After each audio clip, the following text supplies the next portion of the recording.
नमस्कार दोस्तों, टूरिस्ट भूत के इस यूट्यूब चैनल पर आप सभी का स्वागत है। मैं हूं सुनील कुमार और हॉरर कहानी आप सुन रहे हैं मेरी जुबानी।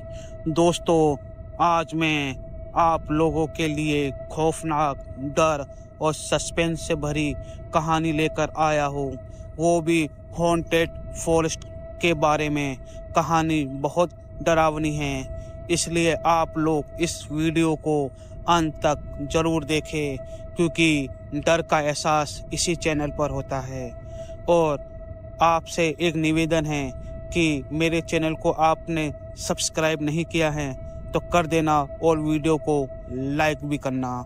तो चलिए शुरू करते हैं आज की कहानी।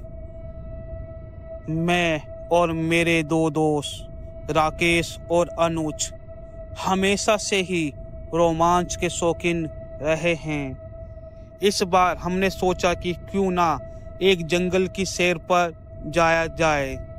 हमने उत्तराखंड के एक घने जंगल में जाने का फैसला किया, जहां का नाम था काला धुंध।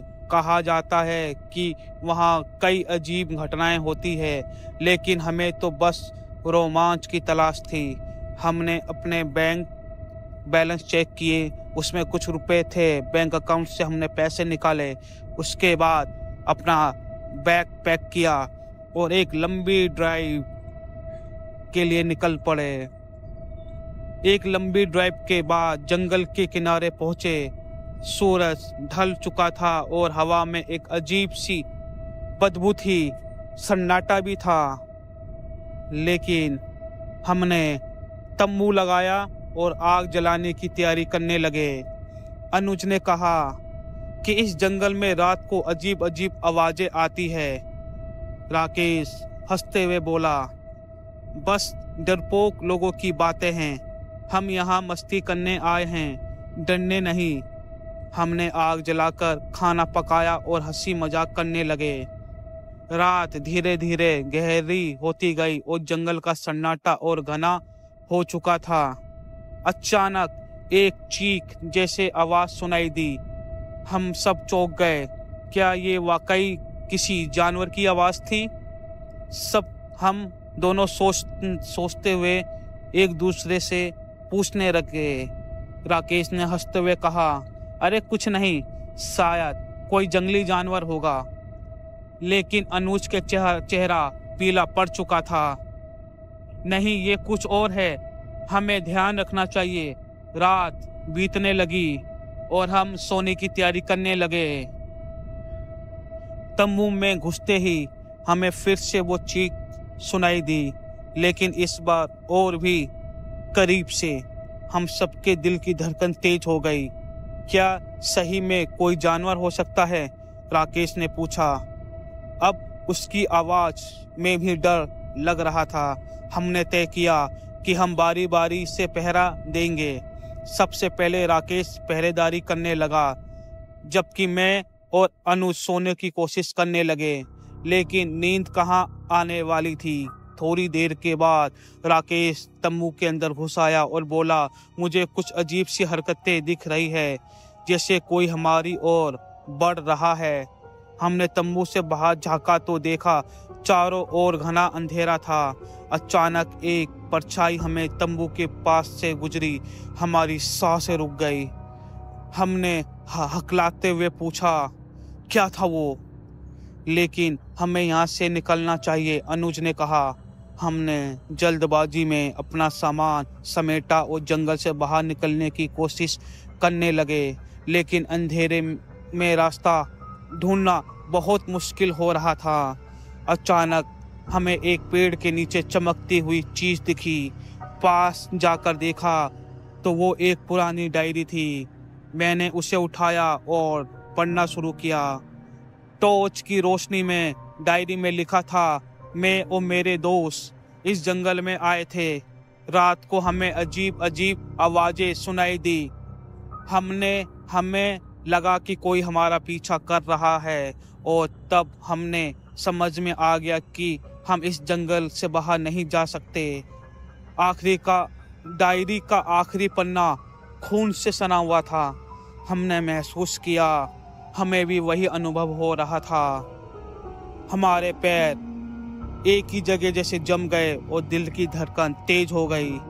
हमने जल्दबाजी में जंगल से बाहर निकलने की कोशिश की, लेकिन जैसे जैसे हम भाग रहे थे जंगल और भी घना होता जा रहा था। ऐसा लग रहा है कि हम एक ही जगह घूम फिर कर पहुंच जाते। हमारे पीछे अजीब सी ससराहट सुनाई दी। मैंने पीछे मुड़कर देखा तो एक परछाई हमें घूर रही थी। मैंने बोला, भागो राकेश, चिल्लाया। हम तीनों भागने लगे, लेकिन जंगल का रास्ता जैसे अंतहीन हो गया था। हमें समझ में नहीं आ रहा था कि हम कहाँ जा रहे हैं। अचानक अनुज की चीख सुनाई दी। मैंने पीछे मुड़कर देखा तो अनुज जमीन पर गिरा हुआ था और कुछ अदृश्य शक्ति उसे अपनी ओर खींच रही थी। अनुज को मैं चिल्लाते हुए उसकी तरफ भागा, लेकिन वो आंखों से ओझल हो गया। अब मैं और राकेश ही बचे थे। हम दोनों ने अपनी पूरी ताकत से भागना शुरू किया, लेकिन हमें लग रहा था कि कोई हमारे पीछे पीछे आ रहा है। आखिरकार हमें एक छोटी सी झोपड़ी दिखाई दी। हम झोपड़ी के अंदर घुस गए और दरवाजा बंद कर लिया। हमारे सांस में सांस आई, लेकिन अंदर बहुत अंधेरा था और हवा में एक अजीब सी गंध थी। हमने सोचा कि शायद यहाँ कुछ देर रुकने से वो अजीब शक्ति हमें नहीं पकड़ पाएगी, लेकिन तभी दरवाजे पर जोर से खटखट खटखट की आवाज आने लगी। हमने देखा कि दरवाजे के बाहर वही परछाई खड़ी थी। हमें यहाँ से निकलना होगा, राकेश ने कहा। हमने झोपड़ी का पिछला दरवाजा खोला और बाहर निकलने की कोशिश की, लेकिन बाहर भी वही परछाई खड़ी थी। हम कहीं नहीं जा सकते थे। मैं हताश होकर कहा। तभी राकेश ने एक तीखी चीख मारी और उसकी आंखें फटी की फटी रह गई। उसके सामने वही अजीब शक्ति खड़ी थी जिसने अनुज को खींचा था। मैं भी डर के मारे जम गया। हम बच नहीं सकते, राकेश के अंतिम सांस लेते हुए कहा और जमीन पर गिर पड़ा। मैं पूरी ताकत से भागने की कोशिश की, लेकिन मैं भी ज्यादा दूर नहीं जा सका। वही अदृश्य शक्ति मुझे अपनी ओर खींचने लगी। मेरी भी आंखों के सामने अंधेरा छा गया और मुझे कुछ याद नहीं रहा। जब मुझे होश आया तो मैं एक अस्पताल में था। पुलिस ने बताया कि मुझे जंगल के बाहर बेहोशी की हालत में पाया गया था, लेकिन अनुज और राकेश का आज भी कोई पता नहीं चला। जब उस रात को याद करता हूँ तो रोंगटे खड़े हो जाते हैं। क्या वो सच में कोई अदृश्य शक्ति थी या फिर हमारा भ्रम था? लेकिन एक बात तो तय थी कि मैं कभी दोबारा उस जंगल में नहीं जाऊंगा। मुझे अस्पताल में कई दिन लगे अपनी शारीरिक और मानसिक स्थिति को संभालने करने में। डॉक्टरों ने कहा कि अत्यधिक सदमे की स्थिति में है और मुझे कई बार दौरे भी पड़ चुके थे। लेकिन मेरी सबसे बड़ी चिंता अनुज और राकेश की थी। पुलिस ने उनकी खोजबीन जारी रखी, लेकिन वो दोनों कहीं नहीं मिले। एक दिन अस्पताल में मेरे पास एक अनजान आदमी आया। वो पुलिस वाला नहीं लग रहा था, लेकिन उसके पास कुछ महत्वपूर्ण जानकारी थी। उसने मुझे बताया कि वो एक स्थानीय आदमी है और जंगल के रहस्यों के बारे में बहुत कुछ जानता है। उसका नाम माधव था। उसने मुझसे कहा कि काला धुंध जंगल में कई लोग पहले भी गायब हो चुके हैं और उन सबकी कहानियां लगभग एक जैसी है। माधव ने बताया कि जंगल के बीचों बीच एक पुराना मंदिर है जिसे काल मंदिर कहा जाता है। वहां पर किसी अज्ञात शक्ति का वास है जिसे काल मंदिर कहा जाता है। उसकी मान्यता यह है कि जो भी व्यक्ति उस जंगल में रात बिताता है उसे वो शक्ति अपनी बलि के रूप में ले लेती है। तो मैं कैसे बच गया? मैंने पूछा। शायद तुम भाग्यशाली थे, माधव ने कहा। लेकिन अगर तुम अपने दोनों दोस्तों को वापस पाना चाहते हो तो तुम्हें फिर से उस जंगल में जाना होगा और काल मंदिर तक पहुंचकर उसे शांत करना होगा। मैं बहुत डर गया, लेकिन मेरे दोस्त मेरी जिम्मेदारी थे। माधव की बात मैंने मानी और उसके साथ फिर से जंगल की ओर निकल पड़ा। इस बार हमने पर्याप्त तैयारी की थी और आवश्यक सामग्री भी ले रखी थी। रात का समय था। हम जब जंगल में पहुंचे, रास्ता अंधेरा और खौफनाक था। माधव ने बताया कि हमें जंगल के बीच में एक पगडंडी मिलेगी जो सीधे काल मंदिर तक जाती है। हमने टॉर्च जलाकर धीरे धीरे उस पगडंडी पर चलना शुरू किया। हर कदम के साथ दिल की धड़कनें तेज होती जा रही थी। चारों ओर अजीब सी आवाज गूंज रही थी, मानो कोई हमें देख रहा हो। अचानक हमें सामने एक पुराना टूटा फूटा मंदिर दिखाई दिया। माधव ने कहा, यही वो काल मंदिर है, हमने अंदर जाना होगा।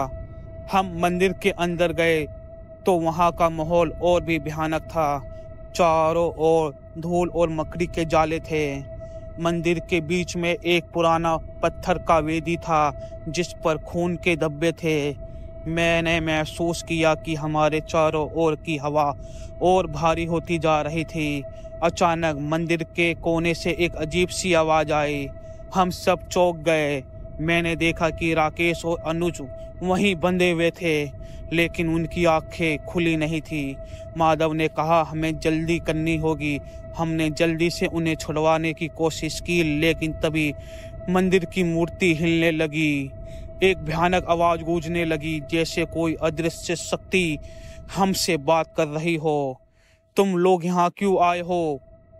आवाज में उसने पूछा। हम अपने दोस्तों को वापस लेने आए हैं, मैंने हिम्मत जुटाकर कहा।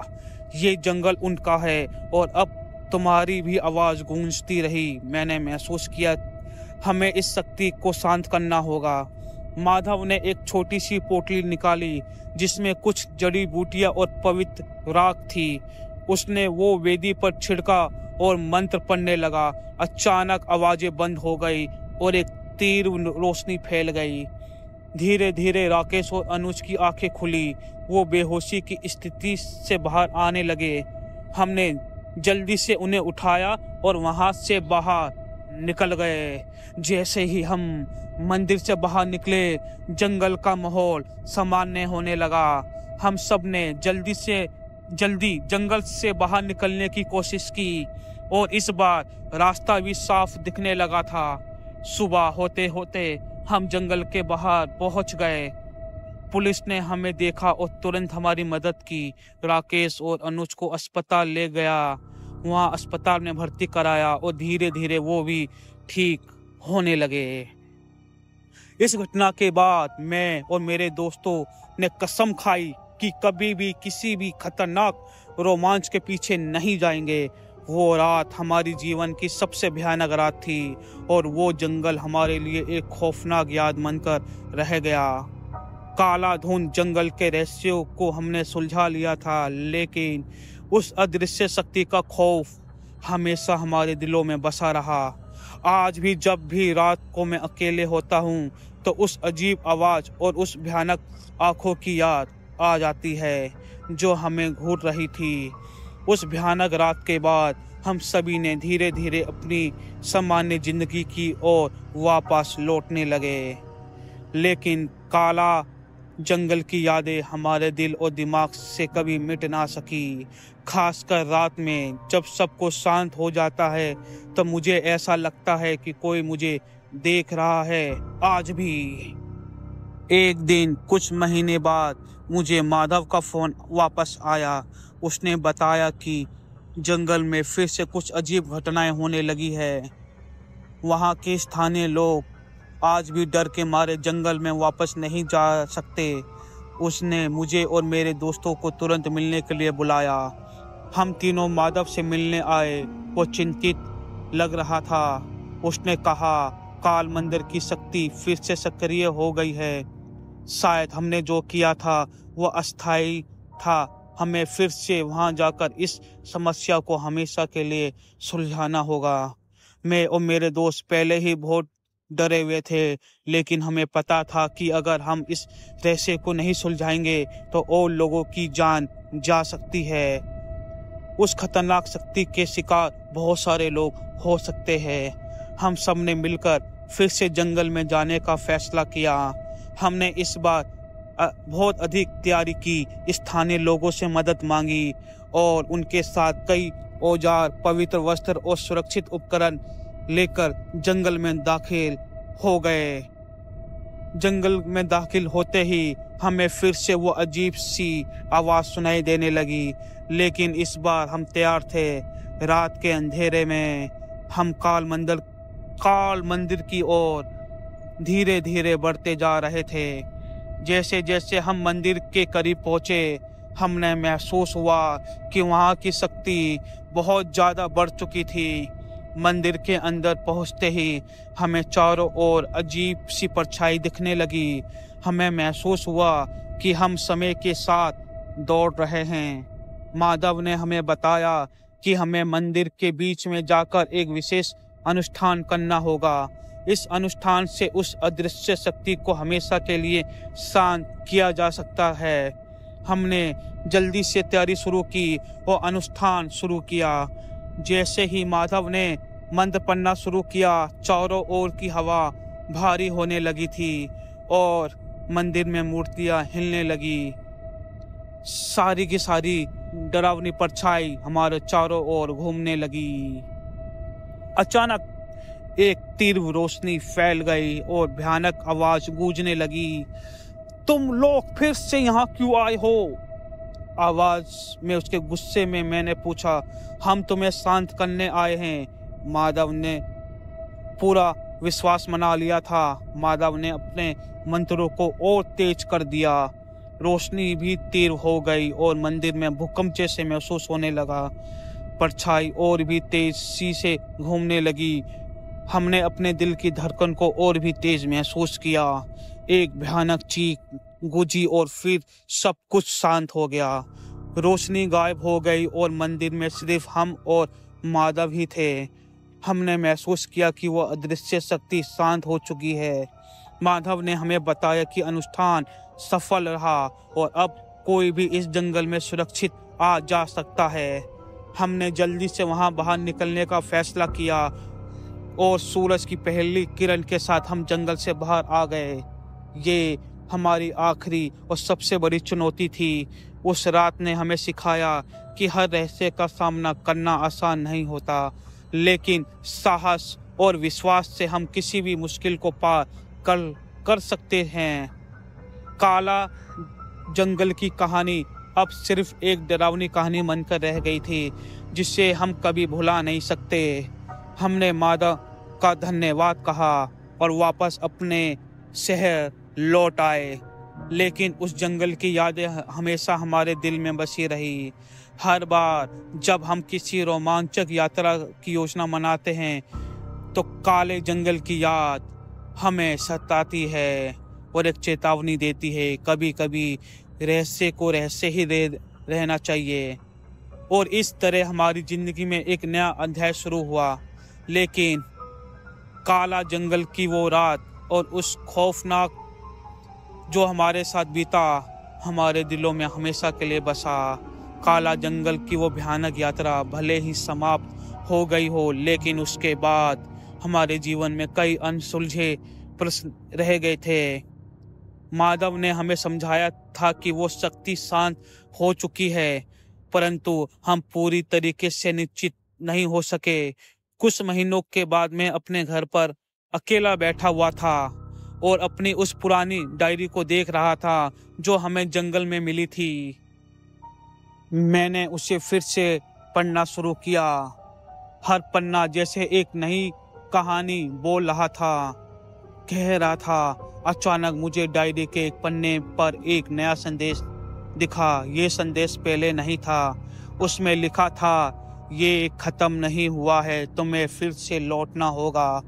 मेरे दिल की धड़कन तेज हो गई। मैंने तुरंत राकेश और अनुज को फोन किया और उन्हें सब कुछ बताया। हम सब फिर से अपने घर पर इकट्ठे हुए और माधव से मिलने का फैसला किया। माधव के पास हम पहुंचे। माधव ने हमें देखा और हमने उसको देखा। उसकी आंखों में भी चिंता साफ दिखाई दे रही थी। मैंने माधव से पूछा, ये डायरी कैसे बदल सकती है? मैंने पूछा, ये अदृश्य शक्ति का प्रभाव हो सकता है? माधव ने बोला और कहा कि हमने उसे पूरी तरीके से शांत नहीं किया। शायद अनुष्ठान अधूरा रह गया। हमें फिर से वहां जाकर देखना होगा। हम सभी ने एक बार फिर से जंगल की ओर जाने का फैसला किया, लेकिन इस बार हमने और भी अधिक तैयारी की। हमने पवित्र वस्त्र, मंत्र की माला और किताब और बहुत सारे सुरक्षित उपकरण साथ लिए। ये हमारी आखिरी उम्मीद थी। जंगल में पहुंचते ही हमें फिर से वो अजीब सी आवाज़ सुनाई देने लगी। हम धीरे धीरे काल मंदिर की ओर बढ़े। इस बार मंदिर का माहौल और भी भयानक लग रहा था। बाहर से हम सब ने देखा, मंदिर तो बहुत ही ज्यादा भयानक था। मंदिर के अंदर पहुंचते ही हमें एक अदृश्य शक्ति महसूस हुई। माधव ने फिर अनुष्ठान शुरू किया, वो भी मंदिर के अंदर। लेकिन इस बार शक्ति और भी प्रबल थी। अचानक एक भयानक आवाज गूंजी। मंदिर की मूर्तियां सारी हिलने लगी और आवाज थी, तुम लोग फिर से यहाँ क्यों आए हो? आवाज में उसके गुस्से में हमने पूछा, हम तुम्हें हमेशा के लिए शांत करने आए हैं और इस बार शांत कर रहेंगे। माधव ने दृढ़ता से कहा। माधव अपने मंत्रों को और तेज कर दिया। उसकी तेज मंत्रों की आवाज ने रोशनी और भी तीव्र हो गई और मंदिर में भूकंप जैसे झटके महसूस होने लगे। परछाई और भी तेजी से घूमने लगी हमारे चारों ओर। हम सबके दिल की धड़कन और भी तेज महसूस हो रही थी। माधव ने हमें एक और उपाय बताया। उसने हमें मंदिर के चारों कोनों में पवित्र राख छिड़कने के लिए कहा। हमने तुरंत ऐसा किया। राख चारों कोनों में छिड़क दिया। आवाज और भयानक हो गई। तुम इसे रोक नहीं सकते, आवाज ने हमें धमकाते हुए कहा। हमने फैसला किया, हम आज इसे खत्म करेंगे। और माधव ने आखिरी मंत्र पढ़ा। अचानक एक तीर ब्लास्ट हुआ। सब कुछ शांत हो गया उस ब्लास्ट में और हमें महसूस हुआ कि मंदिर की शक्ति खत्म हो चुकी है। चारों ओर शांति छा गई थी। हमने जल्दी से वहां निकलने का फैसला किया और सूरज की पहली किरण के साथ हम जंगल से बाहर आ गए।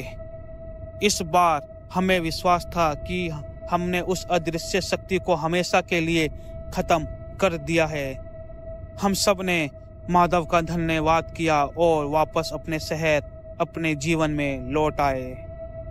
लेकिन इस बार हमें पता था कि काला जंगल की कहानी अब सच में खत्म हो चुकी है। वो डायरी अब भी हमारे पास थी, लेकिन हमें यकीन था कि वो अब कभी नहीं बदल पाएगी। एक दिन हम सब ने मिलकर फैसला किया कि उस डायरी को हम जलाकर खाक कर देंगे। माधव और हम तीनों ने मिलकर उस डायरी को आग के हवाले कर दिया। डायरी जलकर खाक हो गई। उसके बाद उसका खौफ हमारे दिलों में हमेशा के लिए बस गया। अब हम चारों अपनी अपनी जिंदगी में वापस लौट आए थे और सब ने अपनी सामान्य जिंदगी जीना शुरू कर दिया था। सब अभी अपने अपने कामों में व्यस्त है। तो कहानी खत्म होती है आज की कहानी आपको कैसी लगी कमेंट करके हमें ज़रूर बताइए और वीडियो को लाइक, शेयर और कमेंट ज़रूर कर देना। और हाँ, डर बहुत ज़रूरी है। आप देखते रहिए टूरिस्ट भूत रात के समय। तब तक tata, bye bye, good night, सायोनारा। मिलते हैं अगले एपिसोड में।